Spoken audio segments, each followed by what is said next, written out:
ಸುಳ್ಳುಗಡುಬು ಅಂದ್ರು. ಅದು ಹಂಗಿದೆಂತಾರು ಮಾಡ, ನಿಂಗೆ ಸ್ಫೂರ್ತಿ ಯಾರು ಅನ್ನಿಸ್ತು ಅದನ್ನ ಹೆಸರಿಡ ಅಂತು. ಕೇಳು ಕೇಳು, ಕಡಿಗೆ ಸ್ಫೂರ್ತಿ ಯಾರು? ನಮ್ಮನೆ ಜೆನ್ನಿಫರು ಅಂದ್ರೆ ಬ್ಯಾಂಗ್ಳೂರಲ್ಲಿ ಕಿಟ್ಟಿ ಪಾರ್ಟಿ ಹೇಳೋದ್ ನಾ ಯಾರ ಹತ್ರ ಕೇಳ್ಕೊಂಡು ಹೋದ್ರ ಹೆಸರಂತೂ ಇಡಲು ಸಾಧ್ಯ ಇಲ್ಲ ಹೇಳತ್ತಾ. ಹಂಗಾಗಿ ಕಡಿಗೆ ನಾನು ಇದ್ರ ಬಗ್ಗೆ ಹೇಳಿ ಬಂದಿದ್ದು ವನಜಾಕ್ಷಿ ಹತ್ರ. ವನಜಾಕ್ಷಿ ಹೆಸರಿಡಲ್ ನನಗೆ ಮನಸ್ಸಿಲ್ಲ. ಹಂಗೆ ಯೋಚನೆ ಮಾಡ್ಕೋತ ಸುಳ್ಳುಗಡುಬಿಗ ಒಂದು ಕಡುಬು ತಿಂದಿ. ರಾಶಿ ಚಲೋ ಆಗಿತ್ತು ಸುಳ್ಳುಗಡುಬು ಮಾತ್ರ. ಕಡಿ ವನಜಾಕ್ಷಿ ಹತ್ರ ಅಂದಿ ಸುಳ್ಳುಗಡುಬು ಮಾತ್ರ ಭಾರಿ ಚಲೋ ಇದೆ ಅಂದಿ.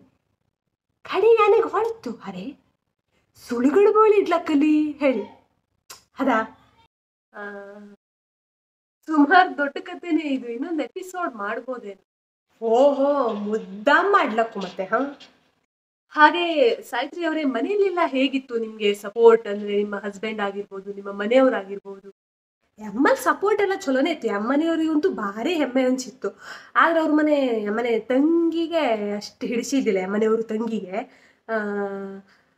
ನಮ್ಮಲ್ಲಿ 12 ಜನ ಹುಡ್ರು, 6 ಜನ ಗಂಡು ಹುಡ್ರು, 6 ಜನ ಹೆಣ್ಣು ಹುಡ್ರು. ಹಂಗಾಗಿ ಅದಕ್ಕೆ ಅಂತಕ್ಕೂ ಅಷ್ಟು ಖಾಸ್ ಅನ್ಸಿದ್ದಿಲ್ಲ ಅವ್ರ ತಂಗಿಗೆ, 4ನೇ ತಂಗಿಗೆ. ಅಬ್ಬಾ, ಅವಾಗೆಲ್ಲ ಎಷ್ಟು ಕಷ್ಟ ಆಗ್ತಿತ್ತಲ್ಲ. ತುಂಬಾ ಜನ ಮಕ್ಳಿರ್ತಾ ಇದ್ರು ಒಂದೇ ಮನೆಯಲ್ಲಿ, ಸಾಕೋ ಕಷ್ಟ ಆಗ್ತಿತ್ತು. ಆಗೆಲ್ಲ ಹಂಗೆ ತಂಗಿ, ಮನೆ ತುಂಬಾ ಹುಡ್ರು, ಯಾರಿಗೂ ಒಂದು ಹೊಸ ಅಂಗಿ ಸಿಕ್ತಿತ್ತಿಲ್ಲ, ಅಂತೂ ಸಿಕ್ತಿಲ್ಲ, ಭಾರಿ ಬಡತನ. ಈ ದೊಡ್ಡವಂಗೆ ಯಾರೋ ಒಬ್ಬಂಗೆ ಹೊಸ ಅಂಗಿ ಸಿಕ್ತಿತ್ತು, ಅವ್ನು ಸಿಗೋದನ್ನ ಹಳೇದು ನಂಗೆ ಅವ್ ತಂಗಿಯಕ್ಕಾದ್ರ ತಮ್ಮಂದಿಕ್ಕಾದ್ರೂ ಅವ್ನ ಅಂಗಿ ಹಾಕ್ಯಂಡು ದೊಡ್ಡ ಹಾಕುದು ಅಷ್ಟೇ ಆಗಿತ್ತು. ಈಗ ಪರವಾಗಿಲ್ಲ ಅನ್ಸುತ್ತೆ, 1-2 ಮಕ್ಳು ಇರ್ತಾರೆ ಅಷ್ಟೇ. ಒಂದ್ ಲೆಕ್ಕದಲ್ಲಿ ಈಗ ನಾವು ಕಟ್ಟಿಲ್ಲ. ಹಾಂಗ್ ನೋಡಲ್ ಹೋದ್ರೆ ಅವಾಗ ಇದ್ದಿದ್ದ ಅಕ್ಕ ತಂಗಿ ಅಣ್ಣ ತಮ್ಮ ಪ್ರೀತಿ ಆ ಬಾಂಧವ್ಯ ಎಲ್ಲ ಈಗ ನಾವ್ಕೆಲ್ಲ ಅರ್ಥ ಆಗ್ತಿಲ್ಲ. ಕರೆಕ್ಟ್ ಸಾಯ್ತ್ರಿ ಅವ್ರು, ನಿಜವಾಗ್ಲು.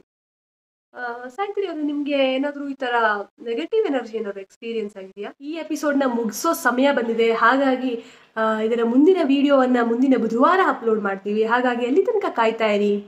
ಬಾಯ್.